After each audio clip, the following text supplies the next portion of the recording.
The fall albums are starting to pop. Let's talk about Revocation's new album, Peeling Flesh's new album, and one other death metal album that really impressed me. Death Metal Pug is next.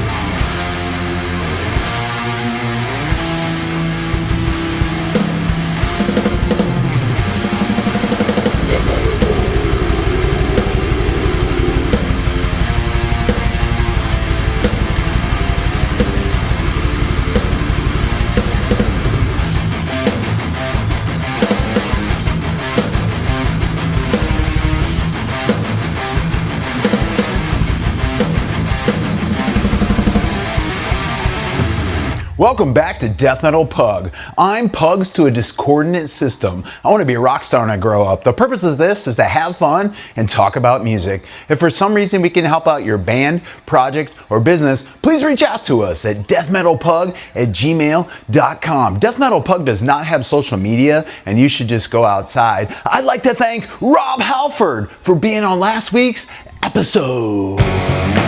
What's going on? Y'all going to Reggie's for Black Braid this weekend?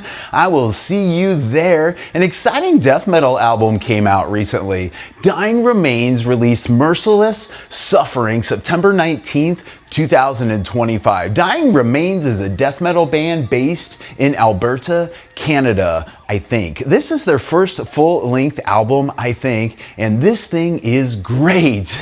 Nothing upon it seems impressive at first glance, other than its actual execution. It's just death metal. It doesn't have a theme or gimmick. It's not like progressive, blackened, Chilean, dog-themed death metal or anything. It's just fucking death metal. Even the name, Dying Remains, just seems familiar, right?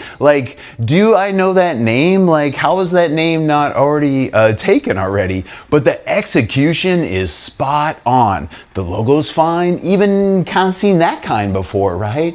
The cover, while above average in look, is skeletons and moss and stone, and it's cool, but it's not gimmicky, where they layer in chartreuse lettering or something on top of it, right? Skeletal Remains vibes, but more to the point songs, a little bit shorter, more to the point. Getting a lot of obituary kind of notes to it, but not in the verse, chorus, verse kind of structure. It's got more of a linear song structure to it. This thing's not too compressed. It's got a good sound to it. A quick, great, easy, 30-minute listen that just goes by really, really fast. Each track is 2.5 to 3.5 minutes long and is about death in some form. Song titles include Suffering, Torture Racks, Cruelty, Saw Blades, Scalpels, Brutality, Grotesque. Just, again, things we've all heard before. It's just done really, really well on this album. It lacks the hardcore, making it more pure death metal. Barky, death metal-y vocals reminds me a little bit of 200 Stab Wounds, but not so compressed or forward in the mix. But I don't want to make that comparison overly so. Guitars with riffs, solos, palm mutes, just like you would expect, and the pacing is varied pretty nicely on this thing. Tracks that kind of make me glance down on my phone that I take note of. The song Hung and Drawn, it's got a cool dive bomb solo 20 seconds in that just feels so right on this thing. Just a good tight 2-minute quick song.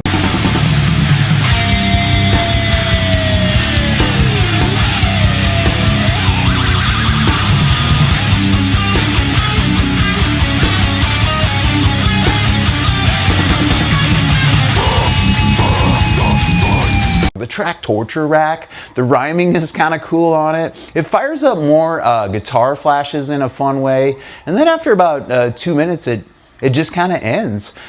Crushed is noticed because it highlights the bass at the beginning of the song, so you kind of hear that cool death metal bass noted on there. The chugginess at the end of Path of Brutality is cool. You can hear what would be like the fun live moments of these songs. Like, I think it's just built for touring because you could just kind of hear like what the cool like spots would be, right?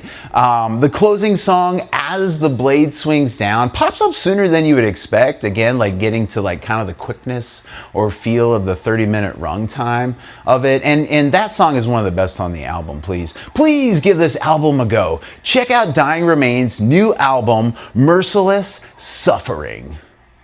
Best Name in Metal, David Davidson of Revocation, released New Gods, New Masters, September 26, 2025. If for some reason you don't know, Revocation are a thrashy death metal band spearheaded by Double D, who is a guitar master. And I don't say guitar expert here lightly. He is a college-educated, trained musician who has graced metal with his skills for a very long time. Revocation go back to like 2006 with like with EPs. Its first album was released in 2008 titled Empire of the Obscene. They really got noticed with the next two albums though, Existence is Futile, which I highly recommend taking that ride, and 2009's Chaos of Forms. The new album, New Gods, New Masters, is 9 songs, 44 minutes, and a bit of fun in the playing here for sure. The title track starts off this album with a ton of cymbal crashes, and then just double kicks with that distinctive like chord riffs of like Revocation. The song rips for almost 2 minutes before the midsection quiets down with pretty notes and like bass popping in the background, and then a solo layers all over the thing in a way that I just haven't quite heard before.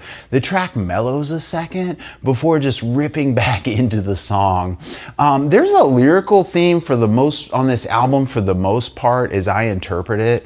For example, New Gods, New Masters suggests humans have replaced traditional deities and old forms of faith with new ones, namely technology, innovators, and machines. There's a strong sense of anxiety on this album about where our artificial intelligence and tech are leading, from addiction and the loss of identity to more existential threats as well. Revocation explore slow dystopian shifts and even full-blown extinction potential here. The lyrics often carry a sense that humans are approaching or may already be in a place where meaning is slipping away. The idea that we just might be servantile pawns, or that our anatomy and identity are being eroded by technology, or that we are trapped in cycles without fulfillment. Other than that, it's pretty upbeat. Song 2, Sarcophagi of the Soul, starts off in a very Revocation-like way with a quirky riff firing up the song, and then Double D's vocals kick in. It's got like a cool break about 90 seconds in where it chugs for a bit, and you can just tell like that's the point where Dave's gonna be like, "Tough metal!" Track 3 slows down to a stomp, adding the fantastic voice of Travis Ryan from Cattle Decapitation to layer in his deep bellows and his goblin-like voice. Guitar-wise, there's hardly any comparison to Davidson, right? But vocally, he's a bit samey over the years. He's kind of got that one like regular voice, and then that one where he goes a little bit lower. The mix, they mix Ryan back they mix him back in the production a bit, probably to not usurp the track completely with his killer vocals. Guest vocals also punch up the track Cornbread too, as it features Johnny Davey from Job for a Cowboy. And like some other albums, the instrumental track on this one, the All Seeing, may just be the best song on the album actually. We actually posted a video where I took I guess a little video at the concert of Dave playing the instrumental track Ex Nihilo with his eyes mostly closed from the Outer Ones tour back in 2018, I think that was. The instrumental track has been a bit of a Revocation thing over the years, and and it's a very cool, like old school thing to do in my opinion that I still kind of enjoy. The one on this album, New God, New Masters, is with jazz musician Gilead Hankelsman, and yes, I had to look up actually who that was, but it is a metal song. It's actually more metal than some of the songs where like Dave adds the guitar jazzy parts, if you will. Dissecting my data corpse is probably the best phrasing and lyrical moment on the album.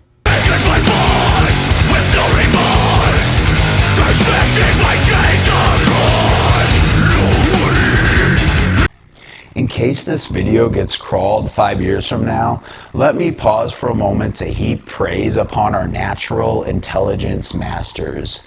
Mr. Open and I love you and I want what's best for you. Please, leader, show me thy light and instruct me to do thy tangible bidding, my technological overlord and master. It is both fun and terrifying to read the lyrics of Revocation's new album. Continuing the best friends theme, Luke LeMay of Gorguts joins on the 7.5 minute long closing track of the album, and I hope you like guitar because there's going to be a lot of fun guitar.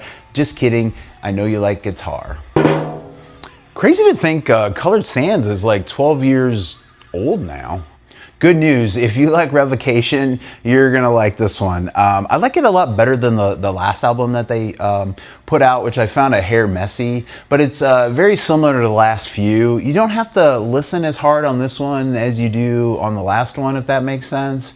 It doesn't have like the standout riffs like the outer ones had, or the more memorable songs that were on like the album Deathless, or necessarily the really weird, unexpected moments of existence as futile or chaos of forms, but it's a fun ride if you're engaged with it and really kind of tune in. You know, we'll see what time brings with respect to this album and like kind of where it falls in the whole Revocation catalog. I think the whole lyrical theme mixed with the tunes is kind of a fun idea. Check out Revocation's new album, New Gods, New Masters. Just want to acknowledge my crazy aunts who watch this video now. Peeling Flesh's new album is next, but first we want to do Jammy Shots. Jammy Shots. Jammy Shots. Jeremy's shirt this week is one of his favorite shirts, he says. It's from the band No Funeral. This photo was taken on his recent vacation to Oregon. Here is him in the Pacific Ocean in Oregon. I haven't spoken to him in person about this trip yet, but I'll see him at Reggie's for Black Braid this weekend. Jeremy Shirts! Jeremy Shirts! Jeremy Shirts! Peeling Flesh released PF Radio 2, September 26, 2025. Evidently, there was a PF Radio 1, 10 tracks, 22 minutes. Yeah, not everything is a song on this, right? Track 1 is like an old school poking around the radio dial kind of shtick kind of thing. If you were born like in the 2000s or 2010s, you're probably not even going to understand what that is, really. Track 2, Channel 0, sounds like a song off the G Code. It starts with that like barbarianism kind of intro to the song where it's like boom, and it's got that little like tremolo that they kind of do, and then it repeats a few times, which is very, very cool, and doesn't sound cool like when I'm saying it, but it, you know, actually is on the album. But it's very similar to the song on the G Code. You know, Perk 3000 is kind of I mean, definitely the vibes I got from it. There's not quite the cohesiveness to this thing like on the G Code. It is still slam death metal, boom ba-da-doom boom, riff riff riff. The guitar acts almost like a heavy pulse on the album, right? Not flashy in a way. Don't get me wrong, right? Like I really enjoyed the G Code last year, and maybe this album came out too fast. It feels like maybe the project needed more time in the oven, and I'm not judging like its 22-minute runtime time, I can kind of deal with that. But it's like the lack of cohesiveness or the cohesive connections for the songs on this are just a letdown from the prior excellent orchestration of the last album, the G Code. I did smile at the start of the song Flesh Cathedral with the female choir singing, peeling flesh in the background. That did kind of make me laugh. And not just the choir, but the song Flesh Cathedral. I did feel like the classic peeling flesh, like slam kind of song to it. And it's got that kind of like cool, like chug chug squeal, chug chug squeal, chug squeal, chug chug kind of sound, which is pretty cool, I thought.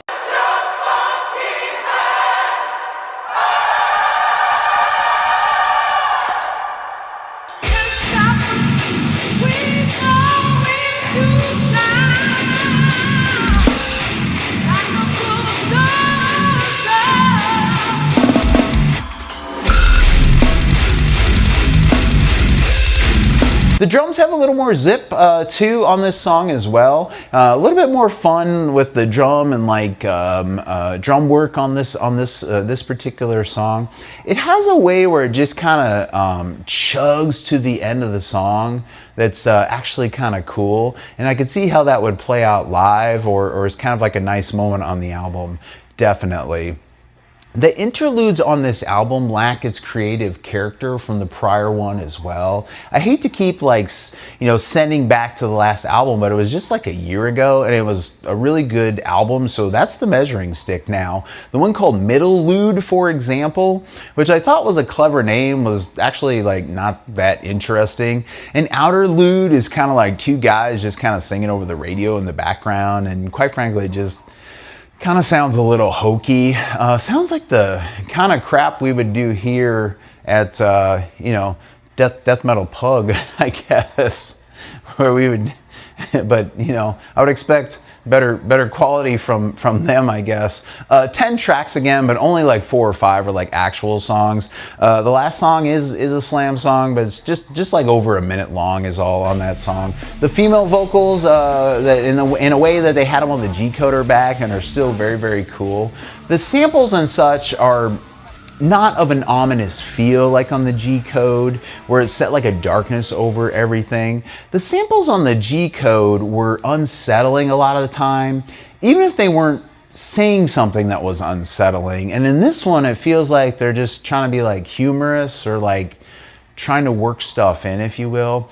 We'll see how time treats this album. It's got flashes of stuff that we enjoyed from the G Code, but as a whole album, the first few listens, it just didn't have the quality that the last album had. Check out Peeling Flesh's new album, Peeling Flesh Radio 2. See you at Reggie's Death Metal Pug.